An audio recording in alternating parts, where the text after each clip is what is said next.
আসসালামু আলাইকুম সুপ্রিয় দর্শক শ্রোতা। আজকে আমি অনিচ্ছা সত্ত্বেও একটা রাজনৈতিক আলোচনা করব। সেটা হচ্ছে আওয়ামী লীগ।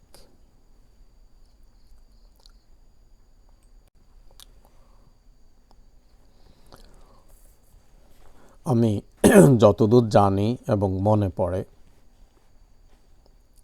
সেটা হলো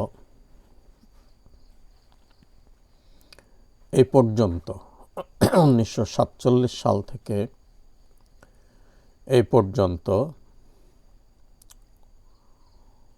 আওয়ামী লীগ যা বলেছে তাই হয়েছে।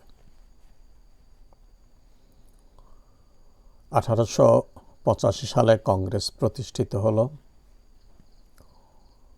1906 সালে মুসলিম লীগ। 1947 সাল থেকেই শুরু করি, ধরা যাক শেখ মুজিবুর রহমান থেকেই। যেহেতু আওয়ামী লীগের অবিসংবাদিত নেতা শেখ মুজিবুর রহমান, কাজেই ওনার থেকে শুরু করি। 1947 সালে শেখ মুজিব ছিলেন একজন তরুণ ছাত্রনেতা এবং যথেষ্ট যোগ্য এবং সে সময়ে মাঠ কাঁপানো নেতা, এবং তিনি যাই বলেন তাই হয়। সৌভাগ্যের বিষয়, ওনার সঙ্গে ভারত উপমহাদেশের সে সময়ের বিখ্যাত দুই রাজনৈতিক ব্যক্তিত্ব একে ফজলুল হক এবং হোসেন শহীদ সরওয়ার্দির সঙ্গে ঘনিষ্ঠভাবে, একান্ত ঘনিষ্ঠভাবে মেলামেশা ছিল, উঠা বসা ছিল। উনি নিজে ওনাদের রাজনৈতিক দর্শন প্রত্যক্ষ করেছেন, অনুধাবন করেছেন। কাজেই আমি শেখ মুজিবের কথা দিয়ে শুরু করি। 47 সালে তিনি ছিলেন পাকিস্তান আন্দোলনের অন্যতম ছাত্রনেতা এবং তিনি এখনকার নেতাদের মতো তো অ্যারোগ্যান্ট ছিলেন না। সবসময় তিনি তার যে গুরুভক্তি, এই জিনিসটা ছিল, যেমনি ছিল হক সাহেবের প্রতি তেমনি ছিল সরওয়ার্দি সাহেবের প্রতি। যাই হোক, আমি কথা সংক্ষেপে সেদিকে না গিয়ে, কারণ হক সাহেব একবার বলেছিলেন, তোমরা মুজিবের কথা শুনবা, কারণ আমি হইলাম বুড়া, মুজিব হইল গুড়া। এরকম একটা রসিকতা করে হক সাহেব ওনাকে সবার সঙ্গে পরিচয় করিয়ে দিয়েছিলেন জনসভায়, যে তোমরা এখন থেকে মুজিবের কথা শুনবা। কিন্তু এই যে পাকিস্তান আন্দোলনের পক্ষে হক সাহেব ছিলেন না। একে ফজলুল হক, শেরে বাংলা যার উপাধি, তিনি কিন্তু পাকিস্তানের পক্ষে ছিলেন না। শেখ মুজিবের অসমাপ্ত আত্মজীবনী, সেখানে উল্লেখ আছে, বলা আছে, শেখ মুজিবের পিতা বা বাবা, আমরা সরাসরি আমাদের যে মনের ভাষা সেটাই ব্যবহার করি, বাবাটাই ব্যবহার করে বলছি। ওনার বাবা বলেছিলেন যে মুজিব, তুমি যাই করো, হক সাহেবের বিরুদ্ধে কথা বলো না, কারণ হক সাহেব এই দেশের মানুষের ভালোবাসা পেয়েছেন দীর্ঘদিনের সংগ্রাম এবং আন্তরিকতার মধ্য দিয়ে। শেখ মুজিব সেটা তার অসমাপ্ত আত্মজীবনীতে উল্লেখ করেছেন। একবার কোনো এক কারণে হক সাহেবের বিরুদ্ধে কথা বলাতে, বিপক্ষে কথা বলাতে একজন বুড়ো লোক খুব তেড়ে ফুঁড়ে আসলেন, বলে আমরা কায়দে আজম চিনি না, হক সাহেব পাকিস্তান চায় না, আমরাও পাকিস্তান চাই না। এবং অনেক জায়গায় হক সাহেবের বিরুদ্ধে বলতে গিয়ে বা বিপক্ষে কথা বলতে গিয়ে ওনার প্যান্ডেল ভাঙচুর হয়েছে। তারপরে তিনিই বললেন যে এরপর আমি কৌশল পাল্টালাম। তো এতক্ষণ যে কথাগুলো বললাম সেটা হলো শেখ মুজিবুর রহমান একনিষ্ঠভাবে পাকিস্তান আন্দোলনের একজন সমর্থক ছিলেন, এবং শুধু সমর্থকই নয়, একজন নেতাই ছিলেন। তো বলা যায় শেখ মুজিব পাকিস্তান চেয়েছেন, 1947 সালে পাকিস্তান হয়েছে। তারপরে পাকিস্তান হলো 15ই আগস্ট। কায়দে আজম সাহেব 19শে মার্চ এই পূর্ব পাকিস্তানে এসে স্টেট ল্যাঙ্গুয়েজ হিসাবে উর্দুকে ঘোষণা করলেন। তাহলে আগস্টের 15 তারিখ হলে সেপ্টেম্বর, অক্টোবর, নভেম্বর, ডিসেম্বর, জানুয়ারি, ফেব্রুয়ারি, মার্চ, 7 মাসের মাথায় কায়দে আজম ঘোষণা করলেন যে উর্দু স্টেট ল্যাঙ্গুয়েজ হবে। এটা তেজগাঁ বিমানবন্দরের এখানে জনসভায় বলেছিলেন। তারপরে আরও একটা জনসভায় বলেছিলেন। সেখান থেকেই প্রতিবাদ উঠল যে নো নো নো। যাই হোক, সেখানের অন্যতম নেতা ছিলেন শেখ মুজিবুর রহমান। কিন্তু কথা হলো, আমি আমার আলফাবেট, তারপরে language movement part 1, part 2, part 3-তে কোনটা স্টেট ল্যাঙ্গুয়েজ, কোনটা মাদার টাং, কোনটা ন্যাশনাল ল্যাঙ্গুয়েজ, এগুলো আমি বিস্তারিত ব্যাখ্যা করার চেষ্টা করেছি। এখন আর সেদিকে যাচ্ছি না। যাই হোক, এই শুরু হলো আর কি anti Pakistani sentiment, anti Pakistani movement.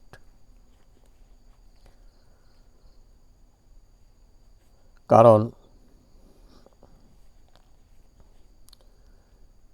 এই রাষ্ট্রভাষার খোঁচাটা দিয়েছিলেন আলিগড় ইউনিভার্সিটির স্যার জিয়াউদ্দিন আহমেদ। কোন সাবজেক্টের এই মুহূর্তে মনে নাই, জানি না। এই স্যার জিয়াউদ্দিন আহমেদ ওনারা ছিলেন কংগ্রেস। স্যার জিয়াউদ্দিন আহমেদ প্রথম খোঁচাটা দিলেন পাকিস্তানের রাষ্ট্রভাষা কী হবে। আমি আগেই বলছি স্টেট ল্যাঙ্গুয়েজ এক জিনিস। স্টেট ল্যাঙ্গুয়েজ হলো আমরা নোয়াখালীর মানুষ, কেউ চট্টগ্রামের মানুষ, কেউ, তারা একটা মোটামুটি স্ট্যান্ডার্ড মেনটেন করে একটা ভাষা ব্যবহার করি আমরা। আর ভাষাটা প্রতি 11 মাইল অন্তর অন্তর চেঞ্জ হয়। এটা আমার কথা না, এটা বাংলা একাডেমির মহাপরিচালক শামসুজ্জামান সাহেবের কথা।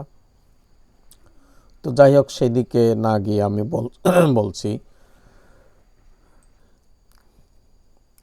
এই ল্যাঙ্গুয়েজ রাষ্ট্রভাষার খোঁচাটা দিলেন স্যার জিয়াউদ্দিন আহমেদ। অথচ উনি ভারতের একজন মানুষ, মুসলমান বাদই দিলাম, উনি ভারতের একজন মানুষ। তো ভারতে 22টা ভাষা, 36টা জাতি, কোথায় এই প্রান্তের আসামের লোকের সঙ্গে ওই প্রান্তের পাঞ্জাবের লোকের সঙ্গে না চেহারায়, না কাপড় চোপড়ে, না খাওয়া দাওয়ায়, না ভাষায় অনুমাত্র মিল আছে? কোনো মিলই নেই। এভাবে 22টা ভাষা এবং 36টা জাতি নিয়ে যদি ভারত এক থাকতে পারে, তো 2টা ভাষা উর্দু এবং বাংলা নিয়ে পাকিস্তান এক থাকতে পারবে না কেন? আর উর্দু তো পাকিস্তানের ভাষাই না। আমি বললাম তো ল্যাঙ্গুয়েজ মুভমেন্ট আমি বিস্তারিত আলোচনা করেছি। উর্দু ভাষায় কথা বলে ওই দেশের 10% মানুষ, 48% বলে পাঞ্জাবি ভাষায়, 10টা ভাষা চালু আছে। আমরা যে আজকের পশ্চিম পাকিস্তান যেটাকে বলি বা তখনকার। তো যাই হোক, ইন্ডিয়ার খেলোয়াড়রা মাঠের মধ্যে 5-6 রকমের কথা বলে। টেন্ডুলকার মারাঠি, ওই কপিল দেব হরিয়ানার, সৌরভ গাঙ্গুলি বাংলাদেশের, এই বাংলার। তো এই দিন অল্প কিছুদিন আগে পাকিস্তানের ক্রিকেট টিম যে খেলা হচ্ছে পাকিস্তান শ্রীলঙ্কা, ধারাভাষ্যকাররা বলছেন যে পাকিস্তানিরা মাঠে 3 রকম ভাষায় কথা বলছে, পশতু, পাঞ্জাবি, উর্দু। আবার রাসেল আর্নল্ড ধারাভাষ্যকার, তিনি বলেন শ্রীলঙ্কা তো আমাদের খেলোয়াড়রা 2 রকম ভাষায় কথা বলছে, সিংহলি, তামিল। আবার তামিল শ্রীলঙ্কার ভাষা না, তামিল ইন্ডিয়ান ভাষা, মূলত ইন্ডিয়ান ভাষা। আর সবচেয়ে আশ্চর্যের বিষয় হচ্ছে ইন্ডিয়াতে এখনও দ্বিতীয় অফিসিয়াল যে ভাষা, দ্বিতীয় ভাষাটা, সেকেন্ড ল্যাঙ্গুয়েজ হচ্ছে উর্দু। তো উর্দু পাকিস্তানি ভাষা হলো কী করে? আমরা সে সময় এটা বুঝি নাই। শেখ মুজিব বা আওয়ামী লীগ যেটা বুঝিয়েছে যে আমরা আমাদের ভাষা আলাদা, ওদের ভাষা আলাদা, আমরা মেনে নিলাম। আমার টার্গেট হচ্ছে আওয়ামী লীগ যা বলেছে তাই হয়েছে, সেই দিকে আমার মোটিভ। এরপরে আসলো 1952 সাল, বিরাট মুভমেন্ট। বলা হয় 52 সালে আমাদের স্বাধীনতার বীজ রোপণ করা হয়েছে। এটা পরে আস্তে আস্তে অঙ্কুরিত হয়ে ফুলে ফলে সুশোভিত হয়ে রক্তক্ষয়ী সংগ্রামের মাধ্যমে আমরা 1971 সালে স্বাধীনতা অর্জন করেছি। এবং সে সময় বলা হয় শেখ মুজিবুর রহমান ভাষা আন্দোলনে নেতৃত্ব দিয়েছেন তিনি, অথচ তিনি ছিলেন জেলখানায়। বলা হয় জেলখানার বাথরুমের গবাক্ষ, বাংলায় গবাক্ষ মানে বাথরুমের উপরে যে একটা ছোট ছিদ্র থাকে, সেখান দিয়ে চিরকুট পাঠিয়ে পাঠিয়ে তিনি ভাষা আন্দোলনে উৎসাহ দিয়েছেন, অনুপ্রাণিত করেছেন, নেতৃত্ব দিয়েছেন। আওয়ামী লীগ এটা আমাদেরকে বুঝিয়েছে, আমরা মেনে নিলাম। শেখ মুজিব ছিলেন জেলে, তিনি ভাষা আন্দোলনের মূল নায়ক, বোঝানো হলো, আমরা মেনে নিলাম। এরপর যুক্ত ফ্রন্ট নির্বাচন 54 সালে। 58 সালের 22 সেপ্টেম্বর স্পিকার শাহেদ আলীকে পিটিয়ে হত্যা করা হলো। বোঝানো হলো সবই পাকিস্তানিদের দোষ, আমরা মেনে নিলাম। শেখ মুজিব যা বলছেন আমরা তাই মেনে নিতে বাধ্য হলাম। তারপরে আসা যাক 66-র 6 দফা। মাঝখানে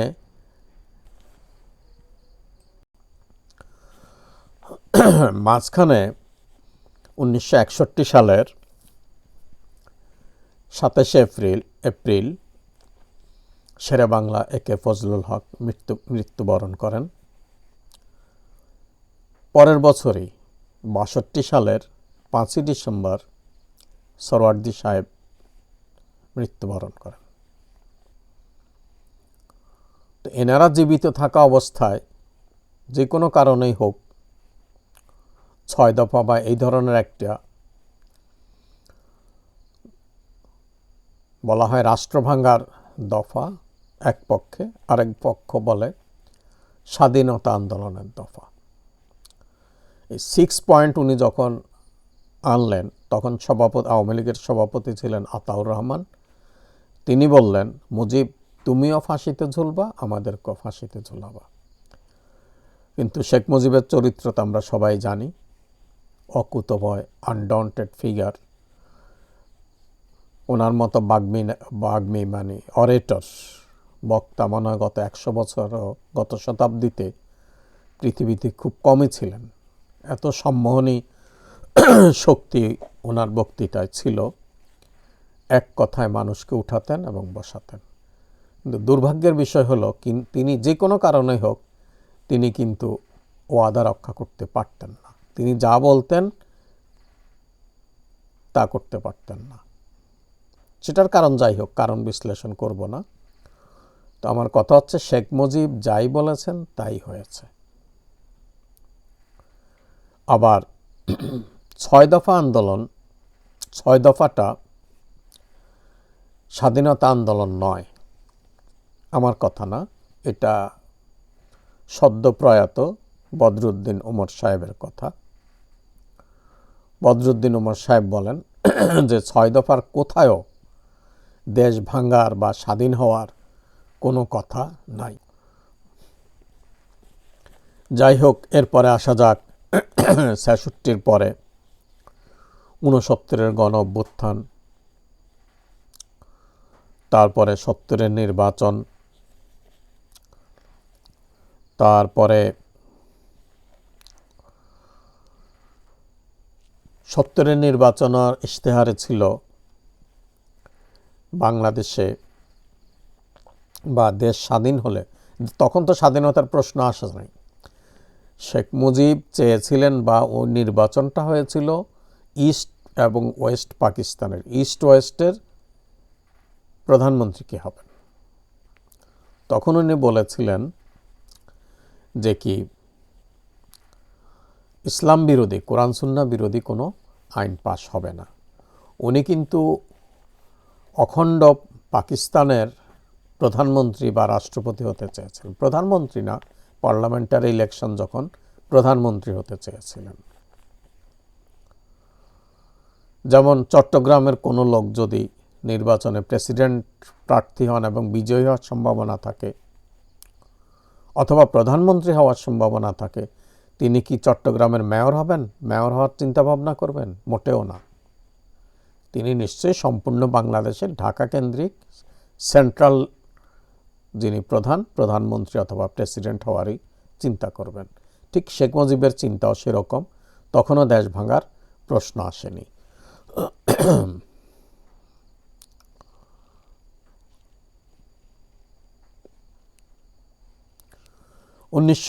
উনি চেয়েছিলেন স্বাধিকার, অটোনমি, স্বায়ত্তশাসন। তো 1971 সালে স্বাধিকারের সংগ্রামটাই স্বাধীনতা সংগ্রামে রূপ নেয়।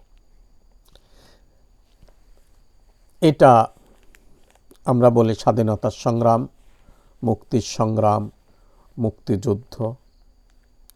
কিন্তু আরেক বিশ্লেষক ডক্টর আহমদ শরীফ,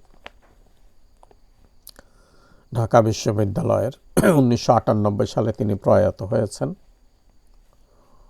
নাস্তিক, কট্টর পিওর একজন নাস্তিক। যাই হোক, নাস্তিক্যবাদ আর ওনার সঙ্গে ওনার আল্লাহর বিষয় সেটা বলছি না। ওনার মতো একজন প্রাজ্ঞ বিজ্ঞ মানুষও বলছেন ৭১-এর সংগ্রামটা আমাদের স্বাধীনতার সংগ্রাম নয়। আমরা স্বাধীন হয়েছে 1947 সালে। ৭১-এর সংগ্রামটা হলো যেমন বাবা মরে গেলে 2 ভাই বা 3 ভাই থাকলে তারা যে পৃথকভাবে, উনি পৃথগন্য শব্দ ব্যবহার করেছেন, যেহেতু বাংলার মানুষ পৃথক যোগ অন্ন, পৃথকভাবে অন্ন খাবে, অর্থাৎ পৃথগন্য মানে ভাই ভাইয়ে যেভাবে সেপারেশন হয়, সৌহার্দ্যপূর্ণ পরিবেশে যেভাবে সেপারেশন হয়, উনি বুঝাতে চেয়েছেন ওই জিনিসটা। এটা আমি বলছি না, এটা হচ্ছে ডক্টর আহমদ শরীফের কথা। আর 6 দফা বাংলার মুক্তি সনদ নয়, এটা হচ্ছে সদ্যপ্রয়াত, ইনিও অবশ্য নাস্তিক, বদরুদ্দিন ওমর সাহেবের কথা, সমাজবিজ্ঞানী, সমাজ বিশ্লেষক। এটা তো যাই হোক, আওয়ামী লীগ আমাদের যা বোঝাচ্ছে আমরা তা বুঝেছি, আমরা তা মেনেছি। ৭১-এ দেশ স্বাধীন হলো। হ্যাঁ, এখন এই মুহূর্তে আমি অবশ্য শেখ মুজিব না বলে বঙ্গবন্ধু কথাটা বলাই উচিত, কারণ ৬৯ পর্যন্ত উনি ছিলেন শেখ মুজিবুর রহমান। ৬৯ সালে একটা জনসভায় তোফায়েল আহমেদ নেতৃত্বে বা উনি সর্বপ্রথম ওনাকে বঙ্গবন্ধু ঘোষণা করেন এবং জনসমুদ্র সেটাকে স্বীকৃতি দেয়। তাহলে আমাদের ছোটবেলার খোকা, তারপরে মুজিব, তারপরে শেখ মুজিব, তিনি হয়ে গেলেন তিনি হয়ে এলেন এখন বঙ্গবন্ধু। আমি বঙ্গবন্ধু বলেই এখন থেকে উপস্থাপন করব, বঙ্গবন্ধু শেখ মুজিবুর রহমান। আবার মৃত্যুর পরে যেহেতু ওনার আকিকা বঙ্গবন্ধুর নামে হয়নি, ওনার আকিকাটা, উনি মুসলমান, ওনার আকিকাটা হয়েছে শেখ মুজিবুর রহমান। তো মৃত্যুর পরে আমি বঙ্গবন্ধু না বলে শেখ মুজিবুর রহমান বলে যদি দোয়া করি, ওনার আত্মার মাগফিরাত কামনা করি, আমার মনে হয় সেটাই আল্লাহর কাছে বেশি গ্রহণযোগ্য হবে। উনি তো এখন পরপারের লোক, পরপারের বাসিন্দা। সামাজিক কারণে, রাষ্ট্রিক কারণে ওনার সমালোচনা করা যাবে, কিন্তু গালাগালি করা, তুচ্ছতাচ্ছিল্য করা উচিত হবে না। ওনার পাপ পুণ্য নিয়ে উনি পরপারে আছেন, সেটা উনি বুঝবে, ওনার আল্লাহ বুঝবে। এটাই একজন মুসলমানের নিয়ম। উগ্রতা, ফ্যানাটিক হওয়া আমাদের ইসলাম কোথাও শেখায় না। হজরত আদম আলাইসাল্লাম থেকে শুরু করে হজরত মুহাম্মদ সাল্লাল্লাহু আলাইহি সাল্লাম পর্যন্ত আমাদেরকে কোনো ধর্ম ফ্যানাটিজমে উদ্দীপ্ত করেনি। যাই হোক, ৭২ সালের 10ই জানুয়ারি তিনি বাংলাদেশে আসছেন, পূর্ব পাকিস্তানে আসছেন। তার আগে তিনি লন্ডন গিয়েছিলেন। লন্ডনে এখানে একটা মজার বিষয়, আমরা যে 16ই ডিসেম্বর স্বাধীন হলাম, বিবিসি থেকে এই ঘোষণাটা কে পড়বেন? ওখানে অনেক বাংলা ভাষার সাংবাদিক ছিলেন, তবে বয়োজ্যেষ্ঠ হওয়ার কারণে সম্ভবত সিরাজুর রহমান সাহেবকে সবাই বললেন যে কি আপনি স্বাধীনতার ঘোষণাটা পড়েন বিবিসি থেকে, যে বাংলাদেশ পূর্ব পাকিস্তান স্বাধীন হয়েছে। এ হলো সিরাজুর রহমানের একটা ভূমিকা। তারপরে পাকিস্তান থেকে উনি এসে লন্ডনে যখন সিরাজুর রহমান সঙ্গে দেখা করলেন, সিরাজুর রহমানকে উনি তুমি করে সম্বোধন করতেন। তো সিরাজুর রহমান সাহেব সাক্ষাৎকারে বলেছিলেন যে আমি মুজিব ভাইকে বললাম যে আমরা স্বাধীন হয়ে গেছি। না, উনি ওখানে লন্ডন গিয়ে বলেন আমরা তাহলে অটোনমি পেয়ে গেলাম। বলে কি মুজিব ভাই, আমরা তো স্বাধীন হয়ে গেছি। তখন বঙ্গবন্ধু শেখ মুজিবুর রহমান সাহেব বললেন, কি বলিস কি, আমরা স্বাধীন? তাহলে ওই সাক্ষাৎকারের সিরাজুর রহমান সাহেবের এই কথাটা যদি সত্য হয়, সাক্ষাৎকার সত্য হয়, শেখ মুজিবের কথাটা যদি সত্য হয়, তাহলে আসলে উনি ছিলেন বাঙালির ন্যায্য অধিকারের পক্ষে সংগ্রামী একজন নেতা। তিনি পাকিস্তান ভাঙতে চাননি। যেই কারণেই হোক পাকিস্তান ভেঙে গেছে। তারা 25শে মার্চে যেই গণহত্যা চালিয়েছে বাঙালিদের উপর, আমাদের যুদ্ধ করা ছাড়া কোনো উপায় ছিল না। এই যুদ্ধে আমাদেরকে সহযোগিতা করেছিল আমাদের পার্শ্ববর্তী রাষ্ট্র ভারত। ভারতের উদ্দেশ্য কি না উদ্দেশ্য এটা আলোচনার বিষয় এখন না। আমি বলতে চাচ্ছি আওয়ামী লীগ যা বুঝিয়েছে। এরপর উনি দেশে আসলেন ৭২ সালে। তবে উনি কিন্তু শপথ গ্রহণ ছাড়াই প্রেসিডেন্ট হলেন।